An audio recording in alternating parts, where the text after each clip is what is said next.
Assalamualaikum warahmatullahi wabarakatuh.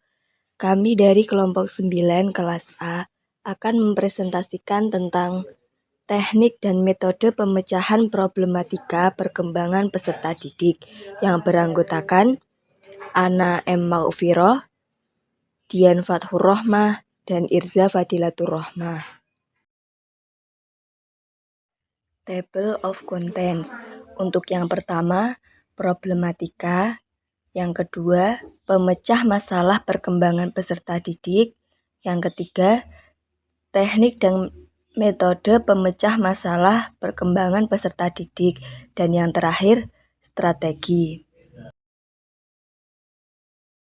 Untuk yang pertama adalah problematika. Moorsom mengatakan bahwa seseorang dianggap memiliki dan menghadapi masalah bila menghadapi 4 kondisi berikut ini. Yang pertama, memahami dengan jelas kondisi atau situasi yang sedang terjadi. Yang kedua, memahami dengan jelas tujuan yang diharapkan. Yang ketiga, memahami sekumpulan sumber daya yang dapat dimanfaatkan untuk mengatasi situasi yang terjadi sesuai tujuan yang diinginkan. Dan yang terakhir, memiliki kemampuan untuk menggunakan berbagai sumber daya untuk mencapai tujuan. Pemecah masalah perkembangan peserta didik. Menurut Gauss, seseorang dianggap sebagai pemecah masalah yang baik jika ia mampu memperlihatkan kemampuan memecahkan masalah yang dihadapi dengan memilih dan menggunakan berbagai alternatif strategi sehingga mampu mengatasi masalah tersebut.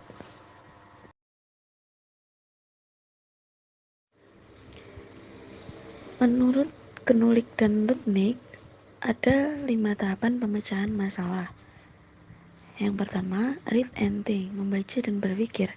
Kedua, explore and plan, eksplorasi dan merencanakan. Ketiga, select strategi, memilih strategi. Keempat, find a answer, mencari jawaban. Yang terakhir, reflect and extend, refleksi dan mengembangkan.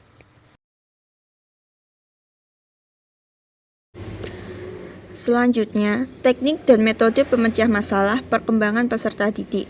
Sanjaya membedakan antara memecahkan masalah dengan pemecahan masalah sebagai suatu strategi pembelajaran. Mengajar memecahkan masalah adalah mengajar bagaimana siswa memecahkan suatu persoalan. Misalkan memecahkan soal-soal matematika. Sedangkan strategi pembelajaran pemecahan masalah adalah teknik untuk membantu siswa agar memahami dan menguasai materi pembelajaran dengan menggunakan strategi pemecahan masalah. Perbedaannya terdapat pada kedudukan pemecahan masalah, apakah sebagai konten atau isi pelajaran atau sebagai strategi. Strategi pembelajaran pemecahan masalah bisa dalam hal pendekatan pembelajaran atau metode pembelajaran. Pendekatan pembelajaran adalah cara yang ditempuh guru dalam pelaksanaan pembelajaran agar konsep yang disajikan bisa beradaptasi dengan siswa. Ada 2 jenis pendekatan, yaitu pendekatan yang bersifat metodologi dan yang bersifat materi. Metode pembelajaran adalah cara menyajikan materi yang masih bersifat umum. Sekian dari kelompok kami. Apabila ada yang kurang paham, bisa ditanyakan. Terima kasih. Wassalamualaikum warahmatullahi wabarakatuh.